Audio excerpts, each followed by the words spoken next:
老师，我今天从同学之中呢，收集了一些简单的小问题来请教一下。那首先第一题，我就是想要请问一下，易经不是很古老的东西吗？为什么反而这个时代更需要学易经？易经是一本，它很奇妙，它是一本讲变动的书变化变动。那在变动的这个环境过程当中，有一些不变的东西，你必须把握，你才能够很好的度过这个变动。相反的，它也在反面教我们，在长期的不变当中，其实你也需要有一些变动，否则这个长期的不变会累积不好的东西。所以这易经它有两面性，一个是在变动当中，它教你有一些东西是不变的。同时，他也教你在不变的当中，其实有一些东西它是要变的就是它是有这样的两面性。好，那就是说，现在为什么我们应该特别学易经？它是因为我们现在是一个变动的环境。我举例就比如说30几年前，台湾的这个经济成长，它其实趋势很明确所以一般人在工作上或是在生活上，其实就是他就有一个很明确的轨迹他就有一个很明确，所以他不需要去担心什么太多变动的问题。如果他是生活已经很稳定，那个方向很清楚，一步一步该怎么走，他都很清楚，其实他可以不必学易经。但是我们这个时代就是好像那种无法控制的因素越来越多，会造成变化的这些情况越来越多，以至于我们现在就是很需要在学习一种能力，就是在变化的过程当中，我们能够找到不变的东西，然后以这个不变的东西来稳定我们的内心，然后稳定我们的意志，甚至能够让我们在行动上持续不断的一步一步往前走。这个是我们这个时代的学这个易经，它对我们特别有帮助的地方。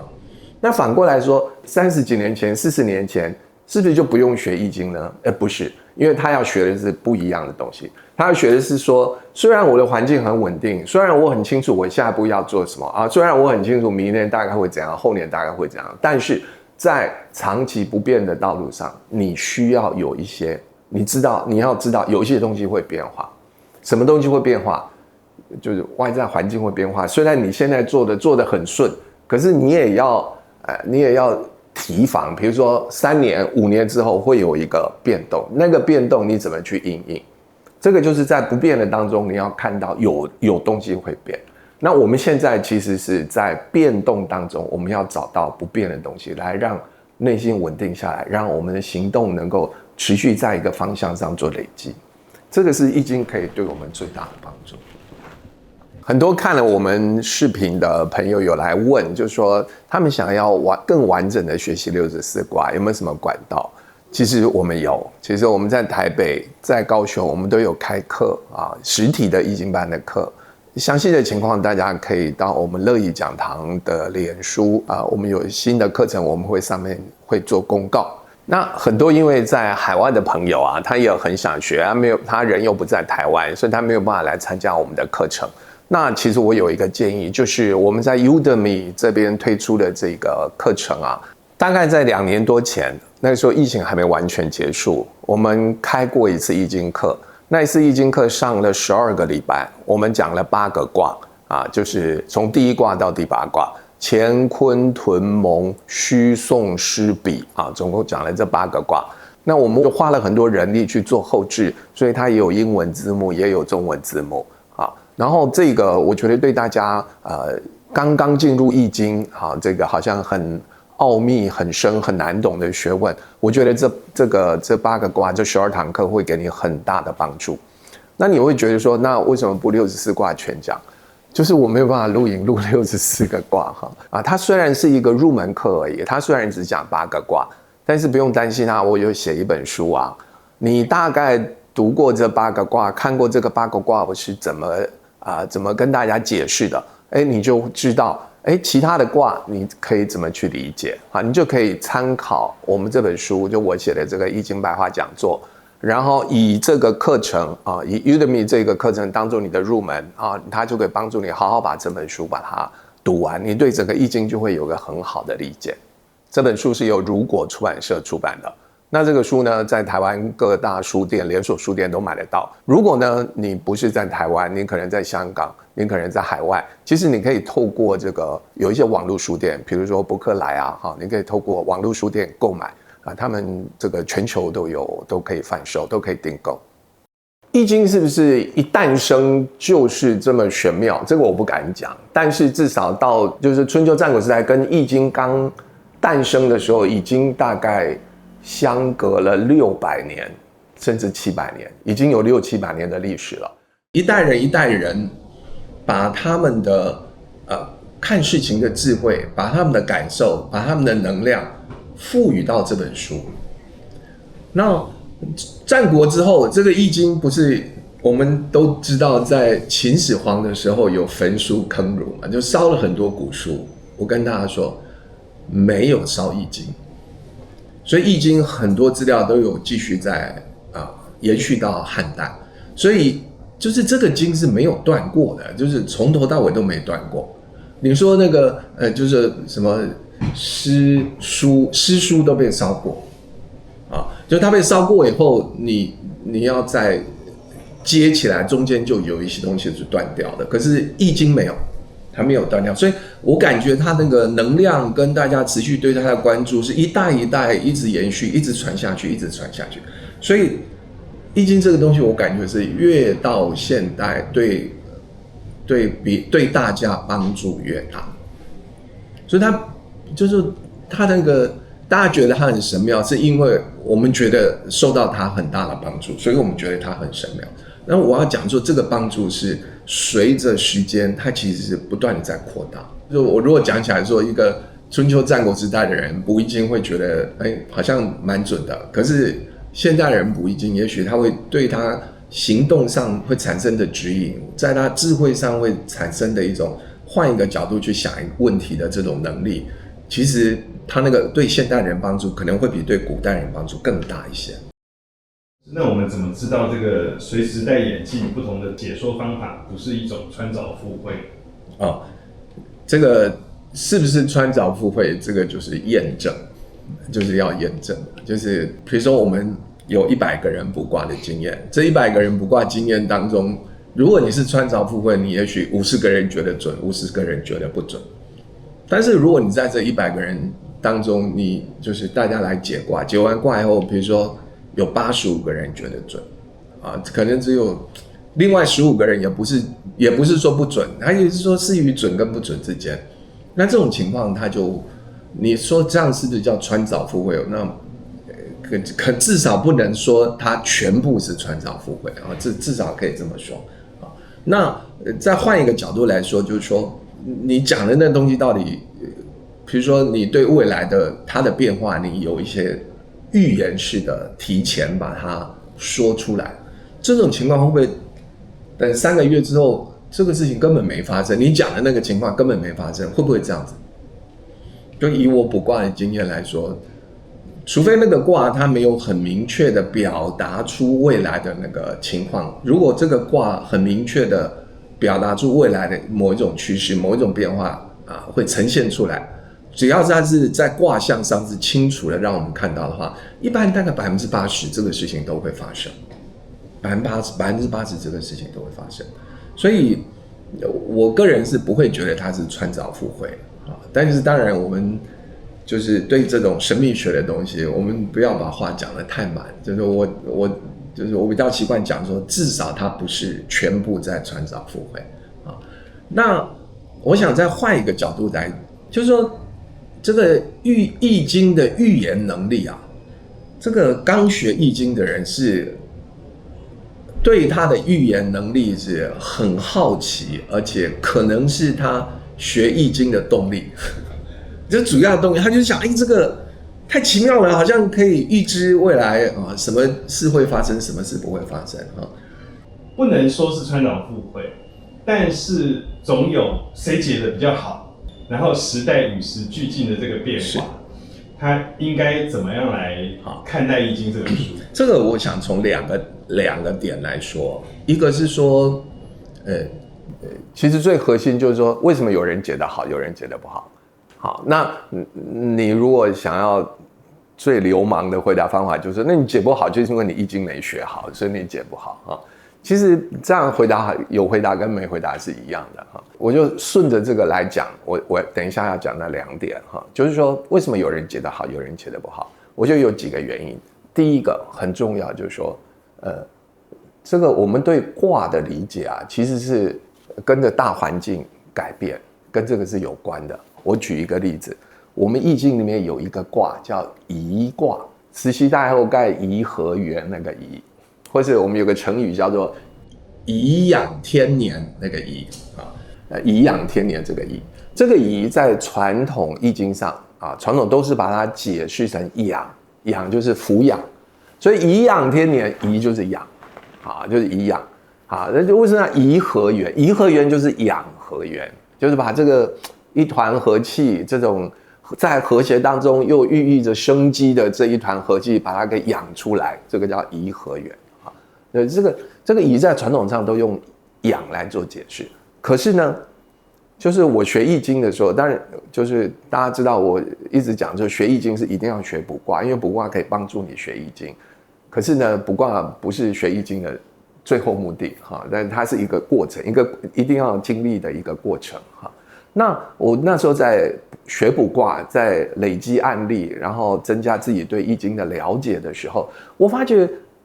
我累积了10几个案例，这10几个案例我用养去解释我卜卦的结果，跟事实根本就合不在一起，根本就合不在一起啊！我的意思是说，如果我们现代的人去找一个古人，一个很古代的一个易经大师，然后你去请他卜，你要找他卜卦，当然这是一个假设，穿越时空，你找一个宋代的易经大师，你去请他帮你卜卦，结果卜到这个颐卦，我跟你讲，他讲你一定觉得你在讲什么，跟我现在的现状完全不符合。因为我觉得时代变了，所以有一些情况，甚至有一些基本概念，对现代人来说，他理解方式跟古人理解方式已经不一样了，所以我才用古人的用养这个角度去理解跟他所面对的问题，那连不在一起，所以怎么讲都错。到后来我就在讲，那好，那我就暂时先不管卦，我就这10件事情它共同的焦点是什么？共同的交集是什么？有没有什么是跟这10件事情都有关的？后来我找到欲望。通常跟欲望有关的事情，你会卜到这个颐卦，所以到后来我才恍然大悟，这个养就是我们去吃东西，然后吸收营养，然后让自己这个不足的地方把它补充起来。我发觉对现代人来说不是，现代人来说它不是食物的问题，因为食物对现代人来说没有太大的问题，营养对现代人也不是太大的问题，欲望对现代人是非常大的问题。所以它应该扩大解释，变成欲望。颐是欲望，颐是有一种想要满足什么样的欲望，却得不到满足，这个就进入到这个情境，才符合现代人最常遇到的这个问题。用这个角度就不一样。那我的意思是说，如果你没有累积足够的案例，或者你对古代的说法怎么样把它慢慢的跟现代的环境找到一条逻辑的脉络，把它连接在一起。如果你没有在思考这个问题，你就会觉得这我怎么讲都不准，你就一直按照的古人的讲法，你就没有办法把这个坎你就跨不过去。好，那这也不是你的错，也不是古人的错，可能就是我们对现代人所遇到的问题，我们认识的还不够深。所以你如果对现代人的问题认识的够深，你累积的案例也够多，那你跟古人比较，其实它还是有一个脉络过来。就是说，古人那个对食物、对营养、对要吸收的东西，其实那也是一种欲望，只是这种欲望跟我们现代人欲望不太一样，因为时代不一样，大家对欲望的强度也不是，也可以说是不一样哈。就古代的人要拥有我们现代人这么复杂的欲望，恐怕都是在社会上恐怕是非常高阶的人才会有。可是我们现代人每一个人都拥有像古代那种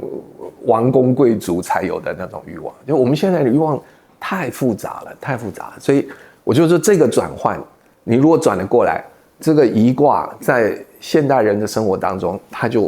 它的重要性就跑出来了。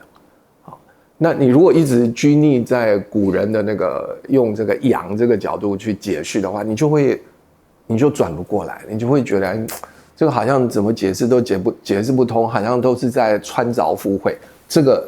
就是这样产生穿凿附会。那我就说这里有我刚刚说2个关键，一个关键需要累积案例，第二个关键是要对我们现代人所面对的问题，你要有比较深入的认识。那我觉得这2个地方是会影响到我们解卦准或不准，我觉得一个很重要的2个因素。再来就是常在课堂上听老师说，学易经不是要拿来趋吉避凶，是要好好的面对。可是我们卜卦不就是为了趋吉避凶吗？那不然卜卦要做什么？其实我一向不主张学易经用趋吉避凶的角度，为什么呢？因为吉跟凶不是一个固定的东西，就是易经是一个讲变化。讲变化，吉也是在变化当中，凶也是在变化当中，而且吉跟凶在变化当中可能会交替出现，所以有时候吉的背后是凶，凶的背后是吉，所以你如果趋吉避凶，你趋向这个吉，结果你连后面的凶你也一起，你拥抱吉后面的凶，你这个避开凶，你可能也避开了后面的吉。所以趋吉避凶的结果很可能变成趋凶避吉。因为你以为吉就是吉，凶是凶，其实吉跟凶变来变去。所以那怎么办呢？那变来变去，那还是有吉凶，那我们要怎么办？那我有一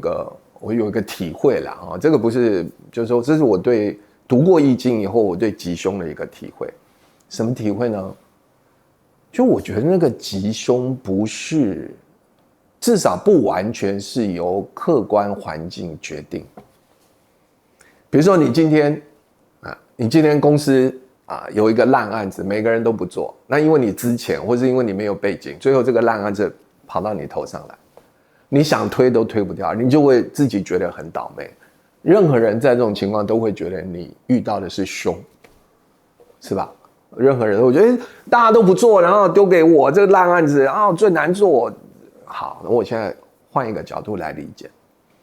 别人为什么可以推给你，然后你推不掉？这个很容易理解。第一个，别人可能比你资深；第二个，别人已经在别的案子上他对公司有贡献了，而你可能对公司也没有贡献，而你可能资历也没有那么深，所以你推不掉，那人家推得掉。那你换一个角度来想，既然这是一个烂案子，所有人都知道它是烂案子，那请问你一定要做到100分吗？如果大家都说它是好案子，大家都争着做，我跟你讲，你没有做到100分是不行的。可是所有人都知道它是烂案子，所有人都把它踢得远远的，我跟你讲，你不用做到100分，你做到70分，大家就觉得你很厉害了。你对一个资历又浅，你也没有代表性的案子，你也没有帮公司赚很多钱的情况底下，你把一个大家都不做的案子做到70分，做到大家觉得你不错，做到大家说我们都不愿意做案子，你居然把它承担下来，而做出来的成绩我们也觉得还不错，你是不是在公司就有不一样的地位？这等于是你的功劳这等于是你的功劳我跟你讲，好案子轮不到资历浅的人，好案子也轮不到你过去没有贡献的人，而只有烂案子会找你。可是你如果一开始就说这烂案子这凶我不要，我避掉，你可能去托关系把它推掉。好，你托关系，第一个你欠人家一份情，第二个推掉以后，其实这个不好的案子的背后可能是个吉，你连那个吉也避掉了。所以我的意思是说，什么是吉，什么是凶从我们面对这件事情的态度可以决定70%。如果你面对这件事情的态度是不对的，是逃避的，是想要敷衍的，我跟你讲，急也变成凶。如果你面对这件事情的态度，你觉得是我来想个办法，怎么样把它做到，至少过得去吧，不敢说有好成绩，起码过得去，也算是对公司的贡献，也算是帮这个所有这些这个资深的前辈帮大家处理掉一个这个棘手的问题。你如果是正面的去面对它，然后甚至在面对这个问题过程当中，你一个一个去请教这些资深的前辈，然后让资深的前辈对你留下好印象，甚至他也愿意倾囊相授，教一些你平常学不到的东西。这个凶就变成急了。所以急跟凶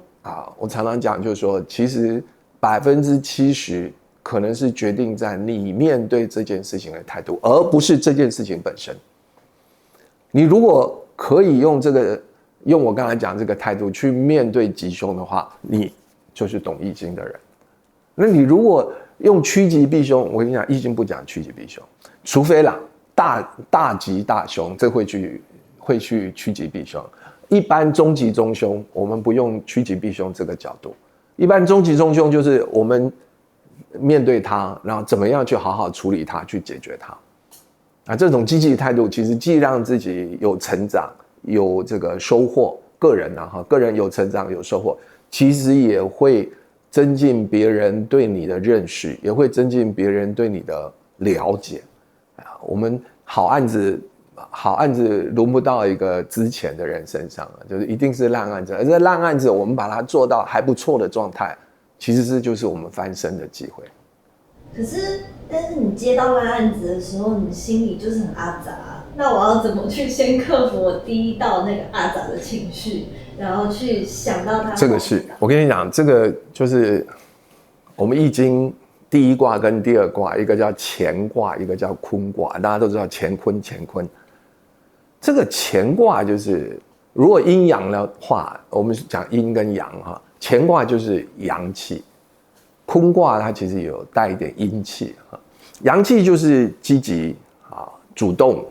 这个改变，一种改变的力量。我的意思是说就是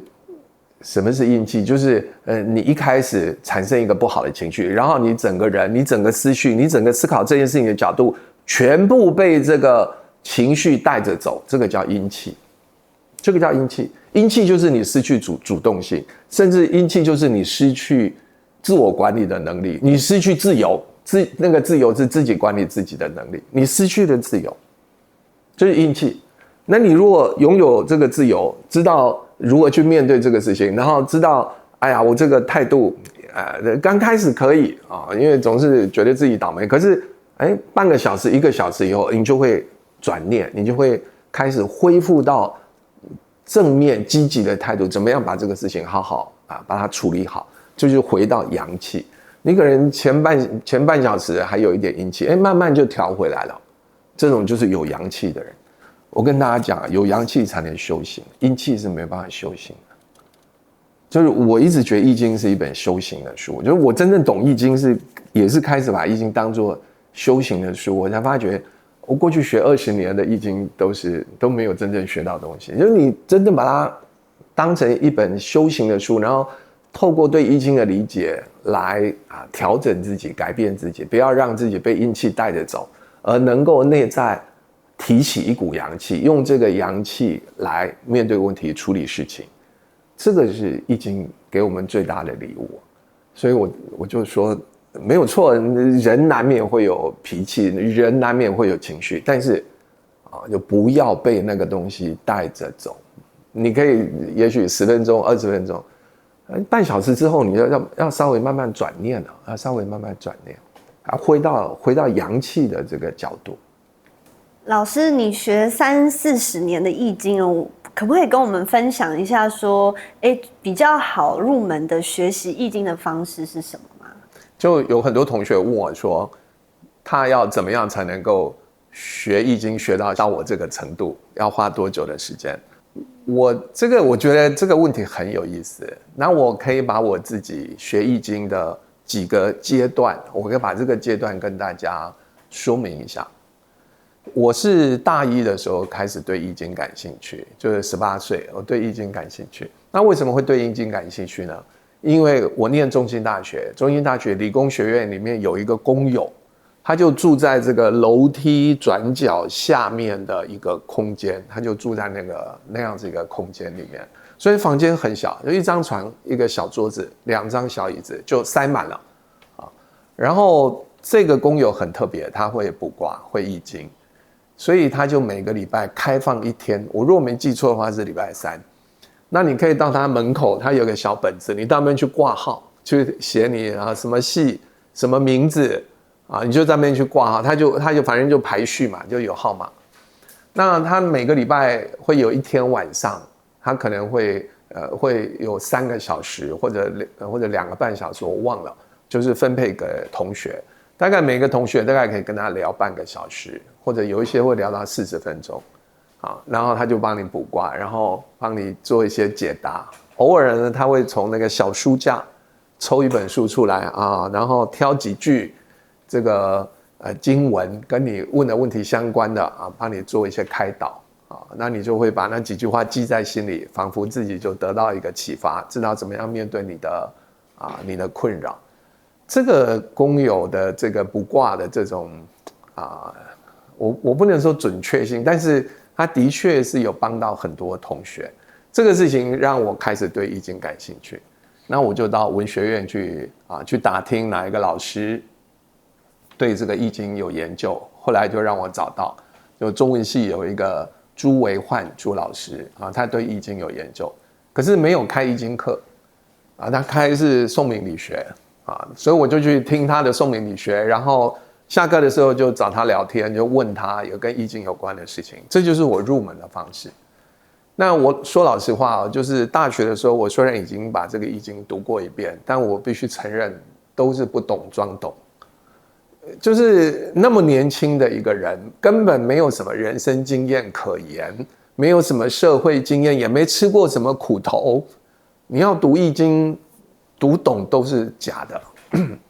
都是自我感觉良好啦，不是真的读懂或者那都是一种虚荣，就是说你看嘛，你们不知道读易经，我会读易经，就是一种虚荣。所以我感觉，比如说我大学阶段当然那个过程是需要的，只是说因为也不是一个很正式的学习，也是自己读，然后偶尔就问一下老师，然后会以为自己很有收获，其实都是拼凑出来的，然后也没有一个很整体性的理解。这是算是我人生第一阶段然后到第二阶段，就是你的人生经验开始丰富了尤其是当过兵，那个时代当兵因为是比较辛苦的过程，所以那个给我人生的锻炼很大。经过当兵2年的锻炼然后进入社会，那个社会又有全新要面对的问题，这个时候你人生这个经验就累积很多挫折，或累积很多你不知道如何应付的事情。这个时候你再来读易经不一样了，就人有吃过苦跟没吃过苦来读易经这个易经对你是2种不同的境界。然后你试着把易经得到的一些预言或者启示，试着把它跟你的遇到的问题、遇到的困难结合看看，然后试着用易经的这个角度跟方法来解决你所遇到的问题。你要去实验看看。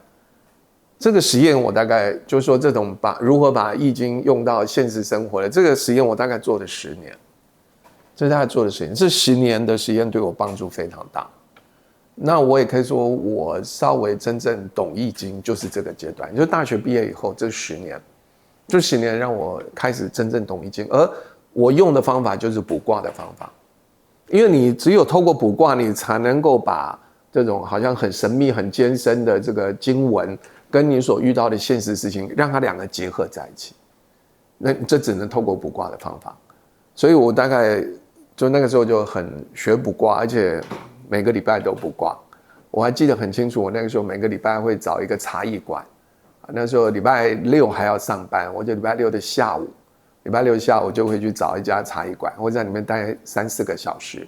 啊，然后会先在那边吃一个简餐，然后我就把自己收集来几个问题，通常都是公司里面发生的问题啦，或者有时候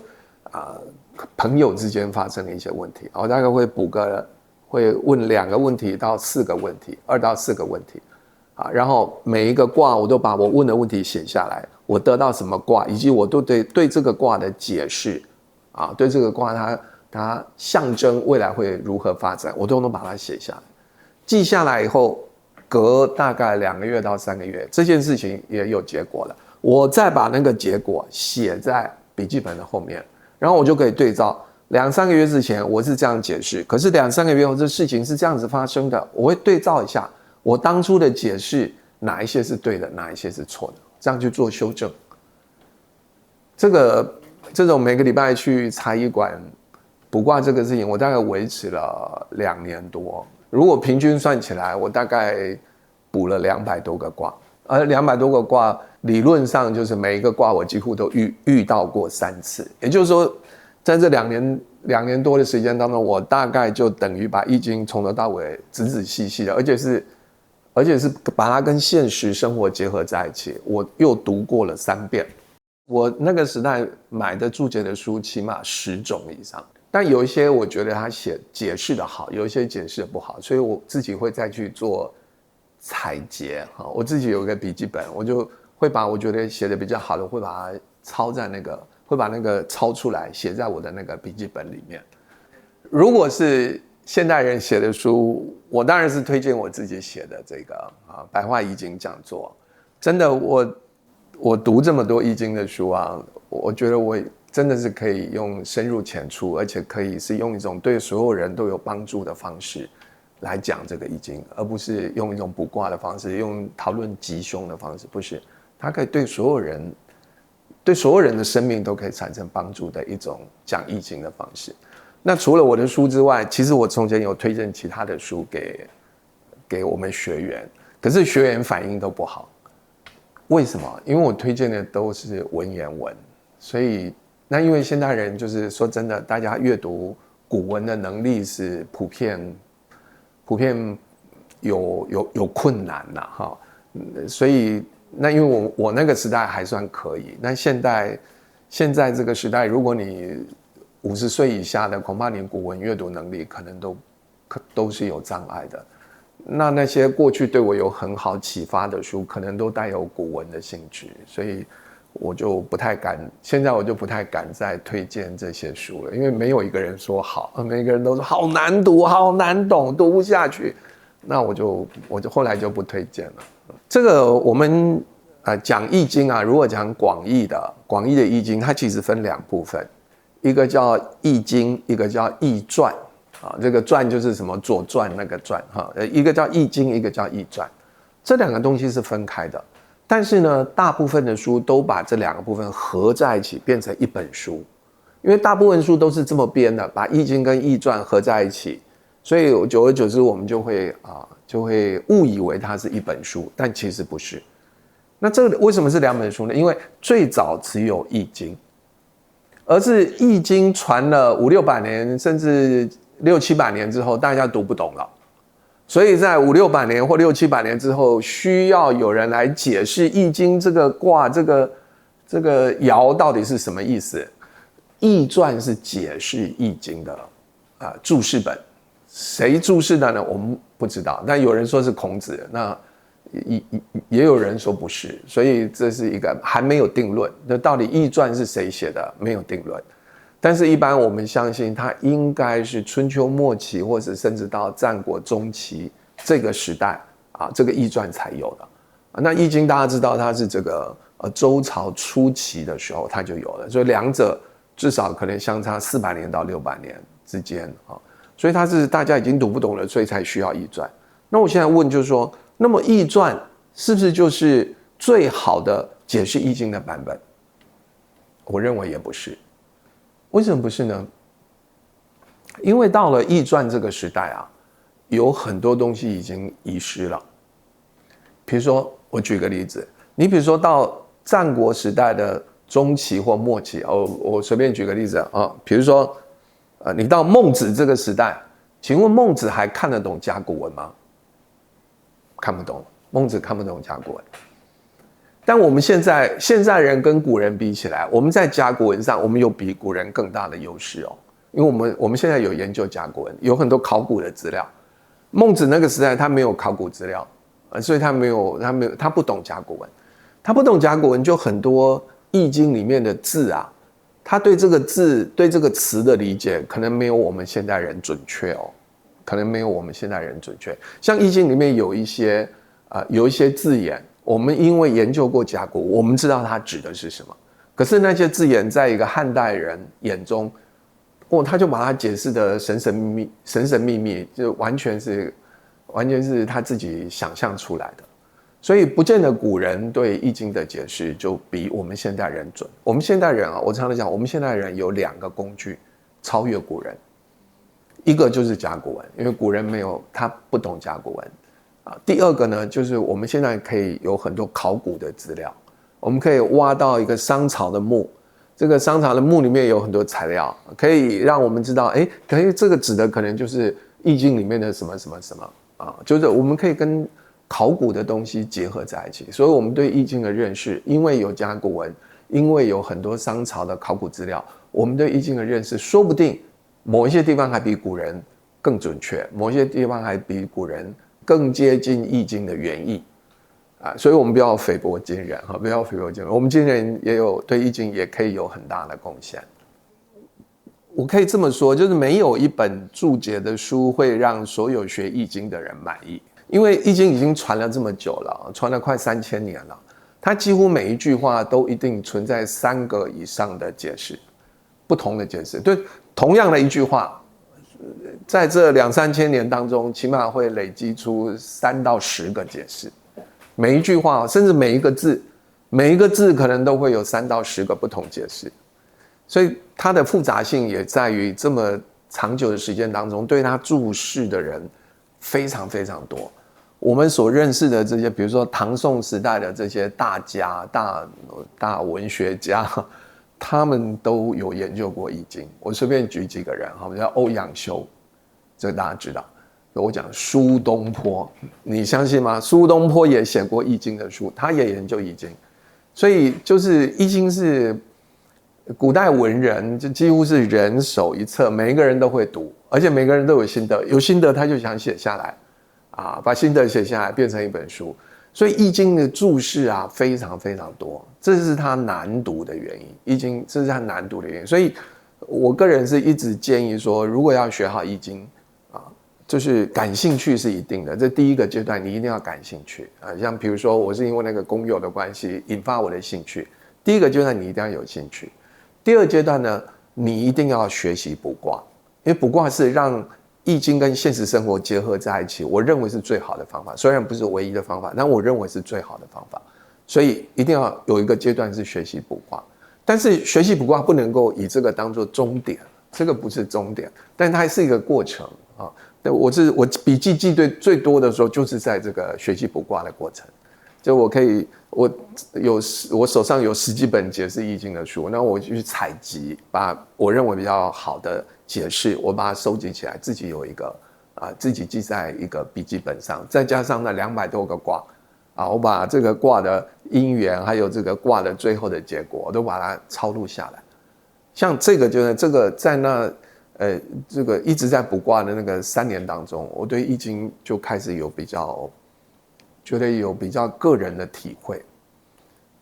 因为它跟你的生活结合在一起嘛，所以你就可以开始产生你个人的体会。但这个还不是我真正觉得我对易经有一个更深入的认识。我对易经开始有更深入的认识是我认为是要45岁以后，这个时候进入到第3阶段。就第3阶段，我开始认为易经它是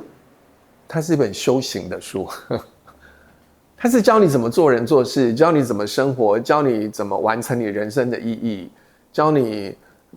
有没有在易经里面看到你人生的使命，就是它是解答这样问题的一本书。你能不能够在这个角度上，然后在读易经的过程当中，从里面去学习到这样的养分，让你成为一个有人生哲学的人，让你成为一个有信念、有信仰的人，让你感受到你是一个有使命的人。你能不能够在易经里面得到这样的东西？如果你可以在易经里面得到这样的东西，我认为你对易经的体会那又更上一层楼了。就当我从卜卦里面得到很多很个人的体会的时候，其实我还不敢叫易经，因为那毕竟是卜卦，而且毕竟是个人，别人是不是这样我也不敢讲。但是当我觉得易经它是一种人生哲学，它是一个对人的生命意义会提供很多帮助你的角度，这样的话，这个易经它其实是可以帮助所有人，而不是帮助某一个人或者某些人，它可以帮助所有人。因为我认为所有人都需要人生哲学，每一个人都需要正面积极的去看待他的人生，每个人都要为他的生命去找到最适合他的意义跟价值。当我这样理解易经的时候，而且我可以从这个角度去理解，还从易经里面得到很多具有启发性的答案的时候，我就觉得我可以当老师了，我可以跟人家分享我这方面的感受，因为这是每个人都需要的。但我如果说卜卦，我觉得不需要每个人都学卜卦。我如果说个人那种吉凶的体验，我也觉得不需要，因为每个人最主要就是认认真真工作就好，也不一定要真的去了解这种吉凶的体验，我觉得那不需要。可是回到人生的价值，回到人生的道路，回到人生的方向，我觉得每一个人都需要知道。所以这个就是进入到第3个阶段，我觉得它已经变成一个人生的修行。这个时候这时候我才敢讲说，我对易经不是有我自己的看法，而是我觉得我在易经里看到它可以对所有人都提供帮助的东西。那我也是差不多在这个时候才想要出来跟大家分享，就是才敢出来当老师教易经。老师刚刚讲到第3阶段的时候，那个状态好像是豁然开朗、顿悟的那种感觉。那甚至讲到心中内在会有一种力量，我想请问一下，说那种力量，老师可以帮我们详细的分享一下是什么吗？我们连续开了10年的课，每一年的课的标题都是找到你内在真实的力量。就是其实内在真实的东西，它自然就有力量。我可以这么说，如果说我什么时候开始读懂易经，其实有一个很关键那一个片刻，那个片刻发生之后，我就突然我对易经就懂了。甚至我可以说，我不单单是对易经懂了，我突然对很多古书都懂了，我对论语也懂了，我说不定就对孟子也懂了，说不定对老子对庄子也都懂了。那个片刻是什么呢？那个片刻就是我突然对我们古人讲的这个道跟德我突然明白德是什么意思，就道德的德，我突然明白德是什么意思。我今天如果问你德是什么意思，你可能说德就是道德或者是品德或者德行就这些回答都没有烧到痒处，就这些回答都是讲到表面的东西。那我开始对德有一个很切身的，就是可以这个体会出来的时候，整个胸口都发热，就是我突然了解什么是德，德就是我们内在真实的东西。什么是你内在真实的东西？就是你相信，你不但相信，而且你还会这样子去做。你不但这样去做，你还觉得你这样做以后，你觉得你会变成一个更有价值的人。就比如说，我随便举个例子就是说，诚实是不是很重要？每个人都知道诚实很重要，可是你会不会去做呢？不一定，你不一定会去做。你表面上说诚实很重要，可是你不去做，这代表什么？它还不是你内在真实的东西。如果它是你内在真实的东西，你不但承认这是对的，而且你还会这样做。你不但这样做，你这样做了之后，你还觉得自己变成一个更有价值的人。你的自我认同，你对自己的看法会提升，然后你会觉得你会做事情更有力量。这个就是为什么我讲说内在真实的力量是这个原因。就学易经学到后来，你要看到自己内在真正相信的是什么，不单单是相信，你真的愿意去做你所相信的事情吗？你真的愿意把你所相信的事情落实在你的人生当中吗？落实在你的说话，落实在你做人做事的态度上吗？如果是的话，那你就是内在有真实的东西。如果不是，你总是讲场面话啊，眼前怎么讲别人讨人家开心，或者眼前怎么讲可以让自己得到一点利益，可是自己并不真的相信。换一个场景你又不这么说了，换一个场景你又不这么做了，那你就是内在没有真实的东西。一个人如果他内在有真实的东西，他必然有力量，他必然感受到自己是一个有价值的人，而且他也必然真诚，他也必然得到朋友的信任。那些变来变去内在没有真实的东西，别人很难信任他，因为你今天这样讲，明天那样讲，今天这样做，明天那样做，我都不晓得你内在到底什么是真的，什么是假的，那你很难得到朋友的信任，那你这个人当然就没有力量，你得不到别人信任，你怎么会有力量呢？所以我从这里就讲，就是一切回归到我对这个德突然有一个全新的认识，全新的体会，然后我就发觉我们在易经里面就是要学到这个德，学到我们的德是什么。就每个人你在64卦里面，你所感应到的卦会不一样。好，那你可能对某一些卦感应特别深刻，其实那就你可以透过这些卦去认识到你内在真实的东西是什么。你可以看到，透过卦，你可以看到你内在真实的东西是什么。然后那个，当你明白这是你真实的东西的时候，你很自然就会那个力量很自然就会出来。你就不会疑惑不会迷惑，但这个需要体验。我这样讲，如果你没有真的这样去尝试，没有真的这样去说，那我讲的这一段话对你也就是一个空气的震动，你听过也就过去了。但你如果我今天这样讲，对你有影响，你真的是这样去检讨自己，真的这样去觉察自己平常的日常言行，平常的思想观念。你如果真的这样去觉察自己的话，对你一定有非常大的帮助。那子瑜，你可不可以说一说你在听易经课的时候，你的感受或者别人的感受大概是怎样？我觉得别人的感受我不知道，但是我自己的感受的话，其实我一开始的时候接触老师是从讲座开始，就是因缘际会的一个讲座这样子。那当时我的感觉，大一大二其实懵懂居多，可是因为可能是在少年维特的烦恼，你对那个人生啊，那个意义啊，就是会烦恼特别多。我活着的意义是什么？我人生的方向要什么？那个时候其实是在大一大二，你完全会很困扰你的一件事情。然后那个其实是父母没有办法真的引导我的。那我发现说，在听老师那个讲座的时候，他给我看到很多不一样的人生观，就是他站在比较高的角度去看待自己，然后给了我一个安定的感觉，主要是这样子，所以我才来到老师的私塾。那开始上课的时候，其实发呆居多，因为大一大二你就是面临的问题不是那么多，所以呢，你开始就是发呆，但是突然听到说，这个好像是我遇到，就是例如说老师有讲到一些同侪或是亲子的问题，那可以比较对应我的时候，我发现原来还可以用这个方式解决，或是我自己的心态要怎么调整，那它渐渐对我的生活就产生了一些影响，这样子。然后渐渐到这10年之间，我这样子来来回回，就是也有回头再继续上课，我发现说，以前听过的卦，我现在再听一次，我发现我学到的东西跟角度又不一样，就是好像我当初发呆没有听到的，我现在听完全就懂了这样。所以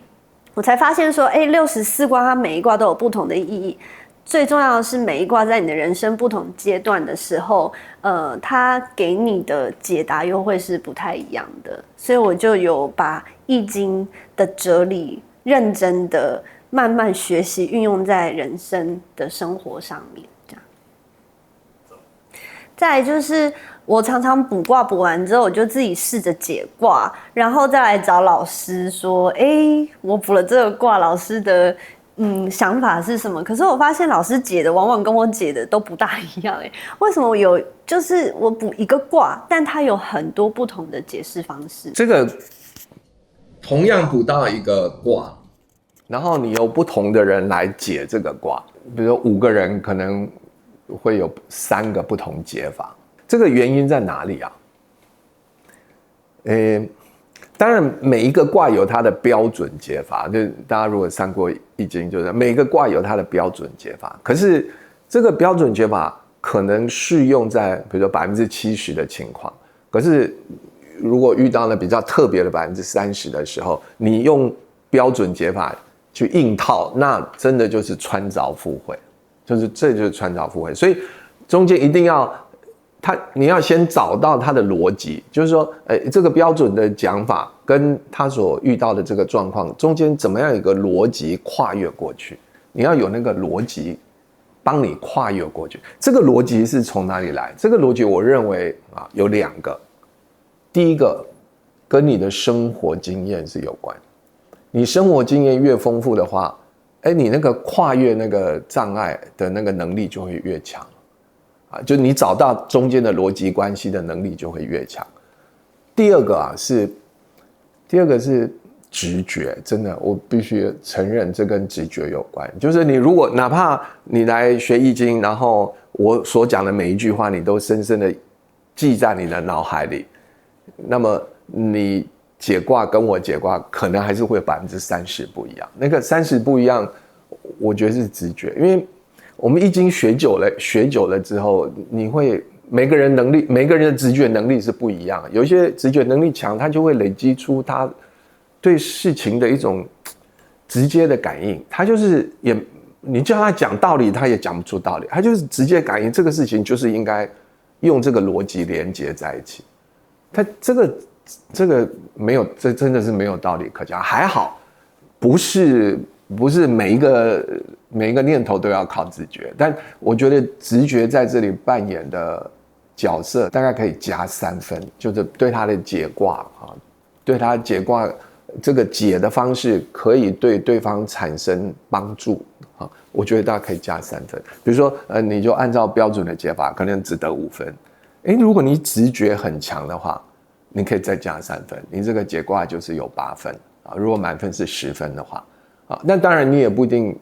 直觉是3分，你可能直觉只有1分那你用标准解法有5分，然后你再有一个1分，再加1分，然后这个你的对日常生活的认识、尝试，还有你的生活经验这部分，可以把这种标准答案的这种比较硬的这样的理解，然后跟现实生活中间的这种逻辑连接，你可以把它连接在一起，这个又可以再加个几分。所以一个解卦如果要解卦到满分，我认为要3方面，就是一方面你的易经真的是要对每个卦你都要有理解有认识，第二个你的生活经验你对周边事物的观察然后你的尝试丰不丰富这第二个，第三个就是直觉。那其中就最没有道理的就是直觉最没道理的就是直觉。这个直觉真的就是我也不知道要怎么讲。有时候比如说人家讲一句话，就是你觉得这句话是不会实现的，那人家问你说你凭什么认为这句话是不会实现？你有一种解答方式，就是我凭的是逻辑推理。你看他平常是这样做事，然后今天居然讲出这句话，这跟他平常做事的风格跟他平常的那个不一致嘛，所以显然这就不会实现。好，你这部分你就是用你的生活经验，用你对他的观察，对，你就是这样子说他不会实现。可是有另外一个人，他跟他第一天认识而已，他也觉得他不会实现。可是他又不知道他过去是一个什么样的人，他也不知道他过去做人做事是什么样的风格，他为什么今天第一次跟他见面，他就很直觉的就敢说这个话不会实现，这答案跟那个认识他很久的人是一样。你如果问他，他可能说可能是直觉，第二个是他那个声音给你的感受就是一种不是很想把它实现的那一种声音，比如说一种频率或者一种能量，就是这个就是直觉，但那常常是符合现状。那这个直觉能力就是它带有神秘性，我真的没有办法，我们没办法找到一个非常合理的解释来解释这个直觉。但是直觉一定跟这个多多少少跟长期的努力是有关系的啊，就是说你在这边的长期努力累积的越多啊，某种程度你的直觉性应该被开发的可能性会越高，这个应该是没有问题的。那所以我应该要先相信自己的直觉，然后再用学到的解卦方式去印证。不是，刚好相反，先学该学的，先学该学以后，然后在解卦的过程当中，再把你的直觉放进去。因为你该学的是在70%的情况，你透过学习，你大概都会符合。只是说有30%无法符合的时候，我们要靠经验，要靠对事物的观察，要靠尝试以及直觉。这个时候才是第二步我们要去加入的。所以那基本的那个学习过程，我认为是很重要的。而且就像我刚刚讲的，你那个学习的过程，你累积的越多，其实它对你的直觉力是有提升的。你可能天生有直觉力，可是你没有经过那个学习的过程，你在解卦上的那个直觉力也很难被开发出来。所以你如果有这个学习累积的过程，而且你如果做的越扎实，你那个直觉能力就会被开发的越好。我记得老师有讲到说，因为易经太多人讲过了，那老师特别提到一个甲骨文的解义，是不是有一些地方某一些东西被推翻了呢？还是说被修正了呢？其实甲骨文对研究易经贡献很大。我们现代人有资格说，我们有可能比古人更懂易经。其实甲骨文是一个很重要的原因，因为古人不知道甲骨文。甲骨文是在清朝末年的时候，尤其民国初年的时候才开始受到重视，然后很多学者对它做研究啊，所以它是一个现代的东西。所以你说一个宋朝的人他研究易经，可能他看的古书比我们多，可是因为他不懂甲骨文，而这个易经诞生的时代可能就是一个使用甲骨文的时代，所以那个甲骨文所展现出来的形象跟它所包含的意义，你用那个意义来直接解释这个经文，有时候会更贴近它的原意所以我就说这个我们现代人敢这个斗胆的说，我们有可能比古人更懂易经，我们靠的就是甲骨文，这是第一个。第二个，除了甲骨文之外，我们现代人这个考古的成果非常好。比如我们可以挖到商朝的墓，看到里面很多东西。一个汉代的人他看不到这个，一个汉代的人他对商朝的认识不见得比我们现代人来得多。然后这个易经刚好是商朝末年，这个周朝初年，在这个时代变化当中它诞生的一本书，所以我们现在累积很多考古上面的知识，这方面也让我们对易经的认识可能比宋代的人或可能比唐朝的人更深更多。好，这是我觉得我们现代人敢这个夸口的说，我们有可能比古人更懂易经，靠的就是这两点。好，那就是说现在就是有甲骨文之后，大家就一直用这个工具，但是我有一点点感觉，他把这个工具用的有一点太过夸大，我感觉有点夸大。所以比如说有一些书就是说这个易经的东西根本就是杀来杀去砍来砍去每一个字都是跟杀人砍人有关。你要这么说我也没有办法反对。为什么？因为很多字的造字的源头它真的就是跟刺激人类情感这种非常强烈的刺激的那个现象跟它结合在一起。我举一个很简单的例子，譬如说成功你功成名就你成大功立大业。好，就这个成功，大家相不相信成功这个成字，成这个字它是指斧头，而且说不定是砍人的斧头，所以它的造字的本意可能就是一场战争，它可能就是指战役的成功，然后在战争当中难免有杀戮，所以可能就会有人可能就被砍头了或怎么样。所以现在我们使用这么频繁这个字，它的最早诞生可能来自于战争的这个事实，但你总不能把这个城这个字，反正任何地方有用到城，你都说这个是你都说这个是杀人，你都说这个是把人头砍下来，因为可能最早的时候是这样解释，可是在演变过程当中，可能100年后大家就不会直接联想到它跟杀人是有关的，或者200年后、300年后，它的意义会不断的扩大，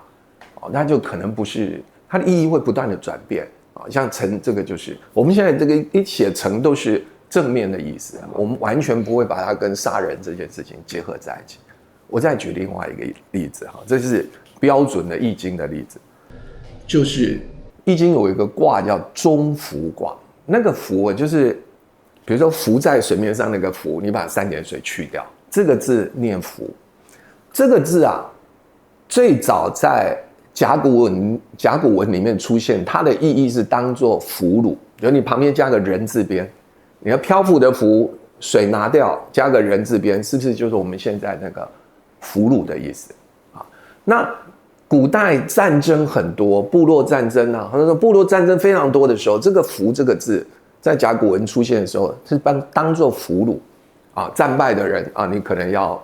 为战胜的人可能要为他做工，哈，就有人说就是当他的奴隶可以啊，你要这样解释可以，这个就是战俘嘛，哈，你可以指挥他去做一些劳动力很强的这样的工作啊。但是当周朝慢慢形成一个这个大一统的这个国家组织之后啊，就是我们说封建制度，它成立封建制度以后，它这个大量的减少战争，它变成一个它的政治秩序就开始变得很清楚，所以那个部落战争就会大幅度的减少。当部落战争大幅度的减少的时候，这个俘虏的意思就开始转变了，它变成什么？它变成服从，变成服从的意思。比如说尚书里面可能有类似的，就天下咸服，大家都服从你，就用的是这个服就去掉3点水这个服。这个转变需要多少时间？100年就完成了。就因为你整个制度新的制度出来，新的制度大家又实施了2代人、3代人，那这个原有的概念其实就完全转变了，它已经不是这个战俘俘虏的意思，它是顺从的意思。然后再进一步，就是我们顺从当然是指地位低的人对地位高的人的顺从。那再往下发展，它就会产生一个相对性的关系。如果地位低的人对地位高的人要顺从，那么请问地位高的人要对地位低的人展现出什么样的态度？好，那这个我们在后代的这个四书五经里面，我们就可以看到，就是他要展现出一种保护的态度。我保护地位低的人，然后地位低的人就顺从我。所以这个服它又有保的意思，就保护的保，这个就是孟子讲的那个保民而亡。所以你光一个字一个服字的演变，我感觉就是从最早的战争，然后一路的文明化，一路的政治理性的出现，礼乐制度的建立，到后来成为儒家儒家的政治哲学核心，就是这个服字，就是上位者。你的正当性是因为你有能力保护你的人民，你有能力让你的人民安居乐业，你有能力让人民下面的人民过好日子，所以这个就是你的在政治上你的正当性，甚至你的合理性都是从这里出来，都是从服这个字出来。所以我的意思是说，在商周这个时代转换当中，你不要小看那只是200-300年，这200-300年太多事情发生了，所以你要看它产生什么变化，而不要要追本溯源，从就是第1秒钟发生的事情才是真正正确，不一定，第1秒钟发生的事情，经过一段时间以后，可能是变成其他的事情。就是说，我们一个人，你如果你这个人的诞生第1秒钟，那个诞生那个样子，你觉得好看吗？其实是很难看的。但是我们我们就是活了20年、30年，把自己活得越来越符合我们理想的样子。那你觉得是20、30年后的你才是真正的你，还是诞生的那第1分钟、第1秒钟才是真正的你？因为这两个是完全不同的感觉。我用这个例子就来比喻说，就是我们如果过度拘泥于甲骨文的本意，好像也是过度。用这个来解释易经，也会产生这种脱离了易经真正想要教我们的事情。我觉得易经非常艰深，所以我每次看的时候都会常常忘记。可是是不是要把64卦跟每一个爻辞都要记熟，我才能真正的很灵活的去运用啊？你这个问题类似于比如说古诗词水调歌头，我是不是把它背熟了我就能够完全理解这个诗词的意境？显然不是，就是把它背熟，当然有对你了解整个诗词的意境是有帮助的，可是恐怕不是因为你背熟你就全部都懂了这是第一个。那第二个就是说，你可能会问说，那是不是我把它翻译成白话以后，我就对整个诗词的意境我就完全了解了？也不是，因为翻译白话可能也只是帮助你了解的一个过程它可能也没有办法完全让你了解。那差在哪里呢？就是我自己的体会是这样，就是说这些古代的语言，除了它是什么意思以外，就把它白话翻译，除了它的白话翻译以外，它还需要解读。就是这个话这样讲是什么意思？就是它需要解读我就举这个中国大陆的经济状况，疫情期间中国大陆比如说它的经济状况这个某一年的年成长率是4%。好，那这是个事实。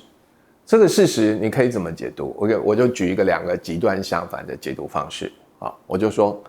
你可以这样解读，你就说在全世界遇到这个新冠风暴的每一个国家都是大部分国家都是负成长的情况底下，居然中国大陆的经济成长可以达到4%，这是一个辉煌的成就，这是你一个解读方式。好，我跟你讲另外一种完全相反的解读方式。在过去中国经济连续30年快速成长的过程当中，这一年它的成长率是最低的，30年来最低的。这是不是也是一个解读方式？可是这2种解读方式是代表2种完全不同的意义2种完全，一种是代表正面的意义，一种是代表负面的意义。所以，但是它的事实是同一个事实，但同一个事实却可以这样子去解读，也可以那样子去解读。所以我的意思是，如何正确的解读是一种功力它可能跟白话翻译还没有关系我举一个例子，比如说我讲最简单的乾卦乾卦的卦辞大家都会背，只有4个字，叫元亨利贞。元亨利贞但是大家都会背。那我是把它背下来，我就对乾卦的卦性就有深刻的了解呢？显然没有，你没有办法背下元亨利贞这4个字，你就对乾卦的卦性有深刻的理解。那我再进一步，我把它翻译成白话好不好？元代表大，亨代表顺利，利代表得到，这个贞代表这个坚定稳固踏实等等的我这样白话翻译了，有让你对乾卦这种精神，它整个卦的精神，有让你就完全掌握了吗？蛮抽象的。其实也没有，完全没有。所以它其实是需要更深的解读，就是元亨利贞它到底指的是什么？就元跟亨合起来，它代表做事情很顺利。利贞那个贞，我比较用一种宗教性的解释，就是认认真真、老老实实、勤勤恳恳，这非常专注，非常虔诚就是这种宗教精神的态度。那你如果这样去看的话，那似乎这是代表某种广义的修行。那前面的这种做事情很顺利，这种元亨，它某种代表广义的福报。所以元亨利贞似乎是广义的福报以及广义的修行。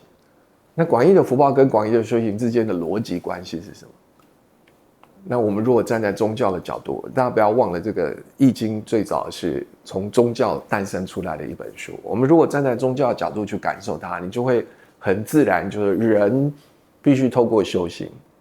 然后这个修行就是精神性的哈，透过修行，然后会让你的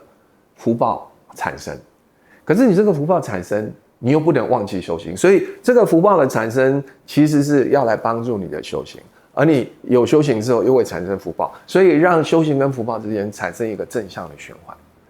所以这是你从这样去理解，你就发觉你可以了解乾卦的那个卦性。那个卦性就是它一定是在一个不断的循环、不断的上升、不断的循环、不断上升的过程当中。那我常常问同学我们人生如果在工作上是不断循环、不断上升，但这个上升又不是突然上升，那可能还比你想象的稍微慢一点。我说，请问这是一个好卦还是一个坏卦？大家有人说是好卦，有人说是坏卦。我就说，这个我们学易经的人不要上当就是64卦没有一卦是绝对的好卦，没有一卦是绝对的坏卦，都是要看我们有没有用一个正确的态度，用一个好的态度去面对它。那个吉凶是由我们的态度来决定，而不是由这个卦本身来决定，也不是由这个事情本身来决定，而是由我们的态度来决定。所以我的意思是说，如果你是比如说你是一个20几岁、30岁的一个年轻人，然后你很想学东西，有很多你在学校学不到的，必须进入企业才学得到的东西，你充满学习性。这个时候你在那边绕啊，努力啊，然后慢慢累积经验，慢慢提升，越学越多，然后这个学到一个地步以后，也加薪了，然后职位也提高了，不对，人生不断在学习成长，这个当然是好卦，因为你抱着一种正确的学习态度你愿意多做多经历多去克服困难，然后越学越多。可是我如果反过来说，你今天已经是快60岁了。然后公司给你的任务非常沉重，你还必须处在一个不断学习、不断奋斗、不断在解决问题、不断成长，那边转啊，那其实你薪水已经很高了，你的压力还是很大就是他能够帮你加的薪水。我的意思是说，一个新进人员1年给你加5000，你就很有感。可是当你快60岁了，你的薪水已经很高了，他给你加5000，你会觉得没有什么感觉。这个时候，这个乾卦对你来说，你就觉得有一点吃力。你就觉得我都这个年纪了，我还要这样子这么拼老命了每天加班，这人的心境不一样，因为这个时候你已经提不起那个阳气，你已经提不起那个充满学习的那种对学习充满快乐的那个心情，所以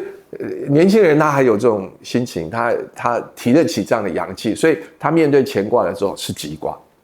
可是当你就是体力已经衰弱了，就是年轻人加2天班无所谓，你体力衰弱加1天班你就觉得很吃力，隔天就没精神。这个时候你还在走乾卦，你就会觉得对你来说，不单单是体力不堪负荷，可能精神也不堪负荷。那你又提不起一个好的态度去面对这个困难的话，这个情况底下，这个乾卦对你会辛苦一点。所以我就是其实没有真正的好，没有真正的不好在我们这个可以让自己产生正念思考的时候，它变得好了。这我们已经很累了，已经提不起正念思考了，这个时候它就变成不好。所以我的意思是一样，就是你怎么样充分了解64卦，以及把64卦放到生活当中，可能不是只有把卦辞爻辞背下来，也可能不是只有把它翻译成白话。说不定你还要对它有更深的解读，这个更深的解读可能是也把我们的生活智慧放在里面，你才能够得到那个更深的解读。这个没有那个更深的解读，我是没有办法真正了解易经，也没有办法让易经在我们的生活当中对我们产生帮助。我觉得解卦大家都会遇到一个相同的问题，就是明明一个卦它有6爻，可是我常常感觉他们前后非常的不一，而且很迂回。就是常常第1爻的时候，可能明明就很光明，可是慢慢到中间后段就开始有点好像很阻塞，怎么会这样？明明是同一个卦，可是它6个爻呈现出来的感觉，或者是说指引你的方向都是不太一样的。好，这个一个卦里面有6个爻。这个6个爻就好像一个故事，它有前段中段就是分几个阶段，它好像分6个阶段，把一个卦像一个故事一样把它讲解过一次。所以这个6个爻就好像一个故事的有起有伏。所以哪怕它是一个好卦，一个好卦里面也可能有一些爻是不好的爻，因为我就说那个爻好像是一个故事的情节的起伏，它有起来的时候，又有掉下去的时候。掉下去就好像他是遇到挫折，起来的时候好像他又是遇到顺境，所以这个6个爻，哪怕再好的卦，不一定6个爻都是好爻。一个很好的卦，可能里面有2个爻是不好的爻。比如说我举个例子，我们成语上说否极泰来，否卦跟泰卦，大家都知道泰卦是好卦，否卦是坏卦。可是你不要忘了，泰卦这个好卦里面有2个爻是不好的。否卦这个坏卦里面有2个爻是好的，怎么会这样？没有嘛，就主要是因为有起有伏，任何事情都有起有伏，哪怕是整体来说是好的事情，它也有起有伏；整体来说是坏的事情，它也有起有伏。但是我们还要再考虑一点，就是说，这个起伏，这个好跟不好，好的事情发生在前面，坏的事情发生在后面，你觉得这样比较好，还是坏的事情发生在前面，好的事情发生在后面，这样比较好？这就跟我们个人的人生观有关哦。有些人觉得我上辈子过好就好了，下半辈子不用理他因为下半辈子反正年纪也大了，我就上半辈子在我最年轻的时候，我能够得到最大的享受，最重要。这个是你的人生观。可是我相信更多人的人生观是说，我也许30岁以前、40岁以前，我好像非常努力那这个时候收获有限。可是40岁以后呢，因为我的努力慢慢累积，到这个时候，他可能有一个境界上的跨越，他有一个层级上的跨越。到40岁以后，我就发觉那个我遇到的事情越来越好让我发展越来越快。这个就是好像先吃苦后享受。好像我觉得一般人在人生观上好像更倾向于先吃苦后享受。我刚才举的那个否卦跟泰卦，泰卦就是先享受后吃苦，因为它第6爻不好，它最后一爻不好。否卦颠倒过来，先吃苦，前面都不顺利，可是你不断地去克服它，到第6爻变好了哦，到第6爻就可以过好日子了。但是第6爻就又告诉你说，虽然已经开始过好日子了，可是你不要放逸，你不要过度就太不在意，过去那些坏习惯又拿出来用。你如果又染上过去那些坏习惯，那你只好又回到第1爻，回到否卦不好的第1爻，又开始慢慢从不好的境界里走出来。所以这个它这个每一个卦，它安排它到底是前面好、后面好，还是中间好？这个会显现出每一个卦不同的特质，也会每一个卦在这种不同的节奏的起伏上会让我们感觉人生很丰富，而且人生充满智慧。你在不同的情况要用不同的心态去面对。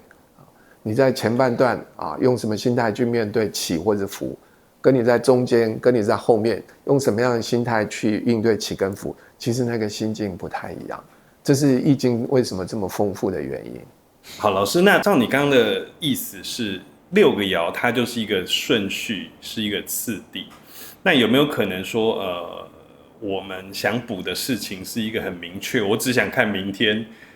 考试该怎么考，或者说明天该不该求婚，或者一个很明确的事情，那这个时候我们可不可以直接看哪一个爻是这样，就是我们完整的卜卦方法有时候会落到这个爻上。那你若是针对某一个特定的事情，就在这个时空，你就想要知道这个时空做这件事情好不好的话，那你就看那个爻本身是好爻还是坏爻就可以了，这样就可以了，这样很简单。可是你如果是要看长期的，比如说我买一个房子，你总不会说我买房子是为了搬进去的第一天我住起来舒服，你当然是要看一个长期的。所以如果看长期的时候，你可能就是要对这个卦的整体的卦象要有更深入的了解，这个时候你才能判断它是不是适合你长期跟它相处。通常要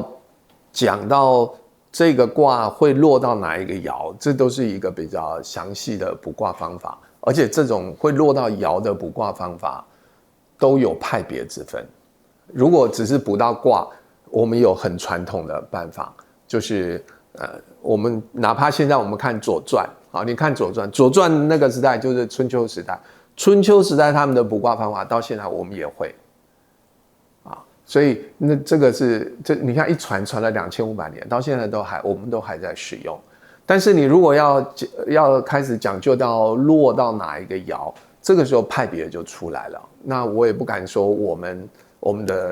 教的方法是最正确，这个时候就要看个人的机缘。你看你是跟哪一个老师，你就会有不同的派别，他们有不同的方法是确定说你现在问的这件事情是落在哪一个爻上。再来，我还有一个问题，就是当我卜了一个卦，那我看完这个卦大概的解读，我看到了我可能之后要干什么，但我要怎么去延续、去推演它未来可能会发生什么事情？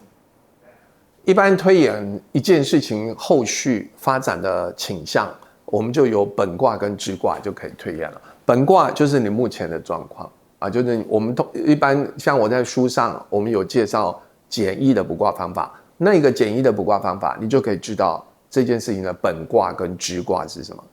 这个支卦就是未来会发生的事情，本卦就是现在发生的状况。你就由这两个卦，就是由假设啦哈，我这是乱举例的哈。假设你本卦是太卦，支卦是否卦，那就是说现在一切如意，现在一切顺心。可是呢，几个月以后或半年之后，这件事情就变质了，它就会变得很处处不顺利，它的各种负面的因素就不断的产生。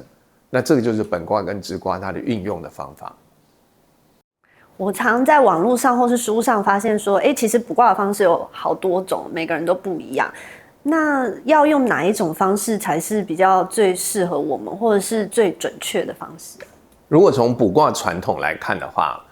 最主要有2种啊，一种就是汉代以前的人使用的卜卦方法，一种是汉代的人以后他们才发明出来的新的方法。如果汉代以前的人使用的方法，那么你在解这个卦的时候，你一定要对卦辞、爻辞，也就是对易经的经文，你要有深刻的认识。因为你卜出来就是代表你是卜到哪一卦，或者是卜到这一卦的哪一爻啊，所以你必须对它的卦辞、爻辞有比较深入的理解，你才能够解这一个卦。这个是我上课的时候会使用的方法。然后第二个就汉代以后啊，汉代以后呢，就是大家对易经的卦辞、爻辞、经文就开始有在解释上啊，就是好像有分门派，就是有人这样解释，有人那样子解释。这个时候呢，那个易经的卜卦方法也开始多元化，开始有一些新的方法出来。那有一种到现在我们还很常用的，叫做纳甲法，或者叫六壬。那你如果是用纳甲或者六壬这个卜卦方法呢，你可以不必懂这个卦辞爻辞，你可以不必读易经的经文，但是你要对这个五行相生相克的这些事情，以及各种爻位，它可能会影射一种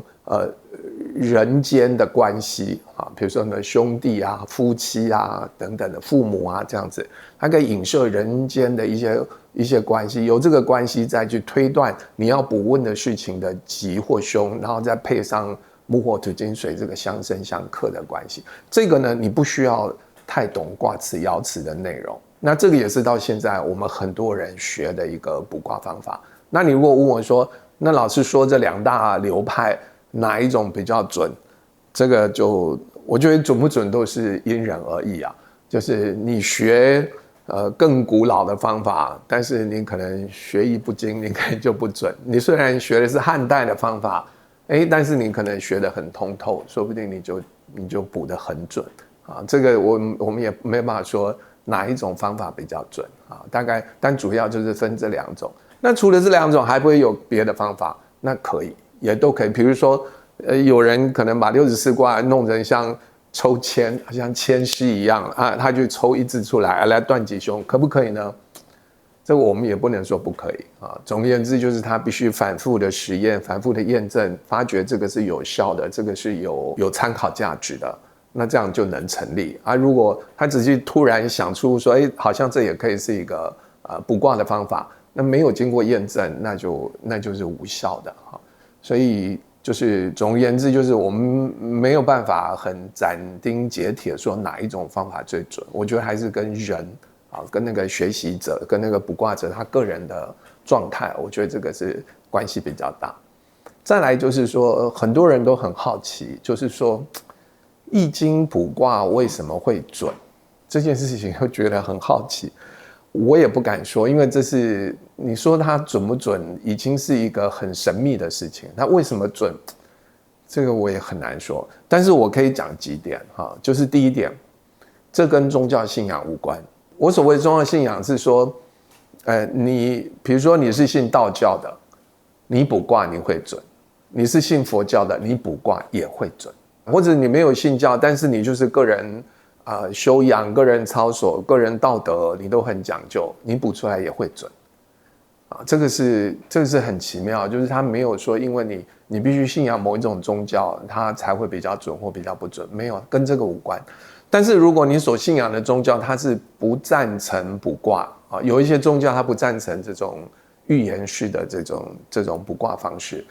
如果是这样的宗教的话，也许就不准了，因为你相信，因为你所信仰的东西它不赞成这件事情，那这样子你来操作这件事情，它自然就不准了，这也是会有这样受到影响。那就是说，那你常会说，那到底真正让卦会准的原因是不是跟某一种更高的我们看不到的更高的力量，或者更高的神啊、灵啊、佛菩萨，是不是跟那个相关？我想我也不敢这么说。但是我们如果套用现在大家常常使用的一个说法，就是说，那大概就是某一种共振的现象吧。就我们内心有一种想法的时候，它会形成一种能量，然后这个能量也许跟宇宙之间某一种讯息，它会有相应。那相应，他们就能够互相感应，互相感应，好像你就能够在宇宙之间对应到某一种跟你这个相关的讯息，所以你这个讯息就会超越时空超越某种时空，它不会只局限在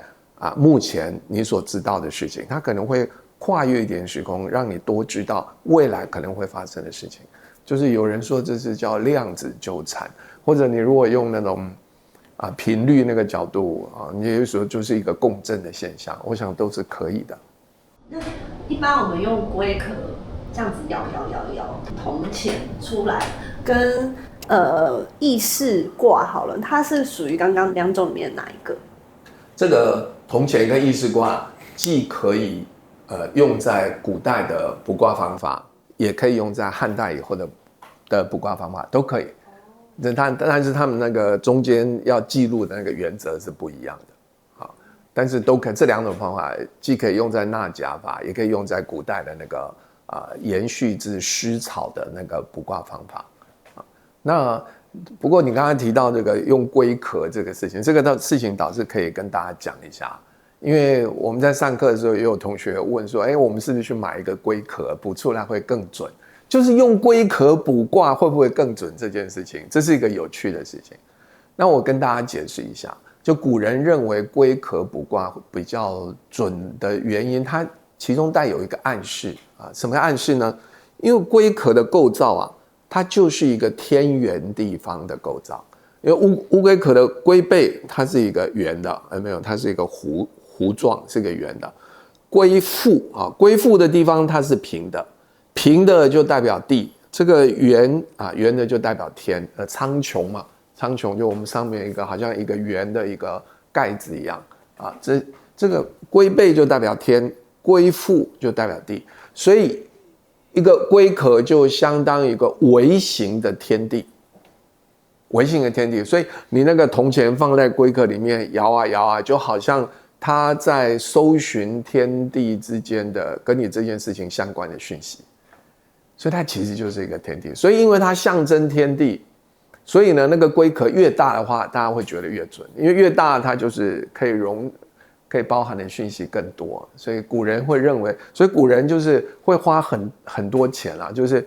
就是有时候就是他们就是非常这样5棚或10棚啊，就是很多很多钱去买一个非常大非常大的乌龟，就是为了卜卦要更准。然后那个乌龟就把它供起来，卜卦的时候就在那个龟壳，就在那个大的乌龟壳面前卜卦。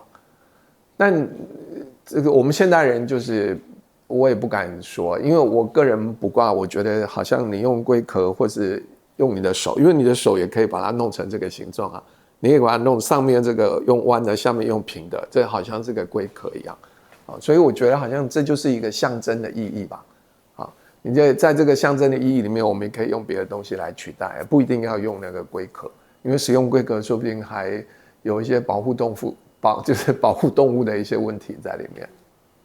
我们常听人家讲说，易经风水，易经风水，那我们学好易经是不是就可以帮人家看风水了？这个很多学员问我说，风水跟易经有没有关系？因为他看到很多广告说易经风水，易经风水，八卦跟风水有没有关系？这个我可能要这样子讲哈，就是我认为不是完全无关哈，但是不是直接相关。这易经跟风水不是直接相关。你必须中间要有一个东西把它们结合在一起，它才相关。而那个东西是什么呢？那个东西是五行，就木火土金水五行。所以你如果说真正跟风水相关的，我认为是五行。那易经八卦之所以会跟风水相关，是他把八卦先转换成五行，要先把八卦转换成五行。比如说这个八卦乾兑离震巽坎艮坤乾这是属金，木火土金水的金，坤这是属土，很自然，这个属土。那8个卦可以配到五行里面去。我举个例子，比如说大家看风水都要拿一个罗盘，对不对？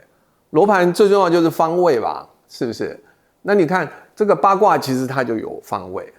就是这个像木火土金水就有它的方位。好，然后乾兑离震巽坎艮坤这个它就有它的方位，然后这个方位又分先天八卦的方位跟后天八卦的方位。我们如果是看风水的话，那个方位一定是后天八卦的方位所以你看它那个罗盘上面好像还有64卦，那就是方位，就是他把那个卦每一个卦都安到某一个方位里面去。如果是64卦的话，那64卦简化它有8卦，8卦它也各有一个方位，就从方位搭配木火土金水，从五行再去搭配你要问的用途你这个房子或者这个空间要使用的用途，然后这个用途跟木火土金水之间的关系是什么，从这里来判断风水的吉凶。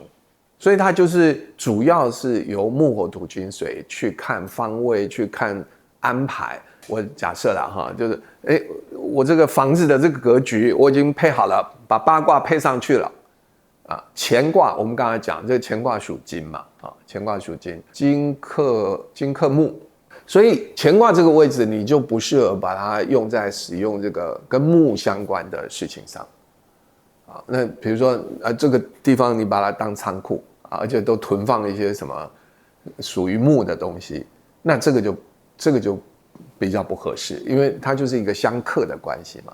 就是透过五行相生相克，搭配方位，搭配格局，搭配人人也有木火土金水搭配人，搭配这个长幼有序的这个辈分，这个辈分也可以去搭配木火土金水，搭配时间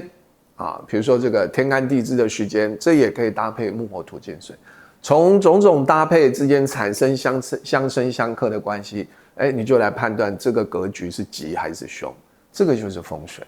所以你如果说真的跟风水相关，我认为是五行。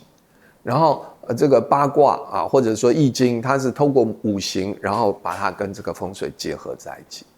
那我问大家，我就说这个易经我是周朝初年就有了，距离现在已经3000年了。请问3000年前的人讲不讲五行？很少很少讲五行。我们易经的经文，它的卦辞爻辞里面没有五行没有五行。所以我的意思是说，五行是后人对易经的体会，然后把易经跟五行连结在一起，这是后人的创作发明。不是易经本身就有五行，易经本身没有五行，是后人把五行把它跟易经结合在一起，这是可以说是汉代人的发明但不是易经本来它就它的经文就是说易经的卦辞爻辞里面它是没有五行的，这一点大家要先认识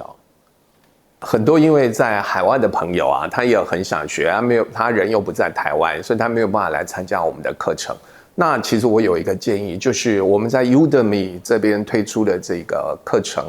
大概在2年多前，那个时候疫情还没完全结束，我们开过一次易经课。那一次易经课上了12个礼拜，我们讲了8个卦就是从第1卦到第8卦，乾坤屯蒙虚宋师比总共讲了这8个卦。那我们就花了很多人力去做后制，所以它也有英文字幕，也有中文字幕然后这个我觉得对大家刚刚进入易经这个好像很奥秘很深很难懂的学问，我觉得这8个卦这12堂课会给你很大的帮助。那你会觉得说，那为什么不64卦全讲？就是我没有办法录64个卦它虽然是一个入门课而已，它虽然只讲8个卦，但是不用担心我有写一本书你大概读过这8个卦，看过这个8个卦我是怎么跟大家解释的，你就知道其他的卦你可以怎么去理解你就可以参考我们这本书，就我写的这个易经白话讲座，然后以这个课程以 Udemy 这个课程当做你的入门它就可以帮助你好好把这本书把它读完，你对整个易经就会有个很好的理解。这本书是由如果出版社出版的，那这个书呢在台湾各大书店连锁书店都买得到。如果呢你不是在台湾，你可能在香港，你可能在海外，其实你可以透过这个有一些网络书店，比如说博客来你可以透过网络书店购买他们这个全球都可以贩售，都可以订购。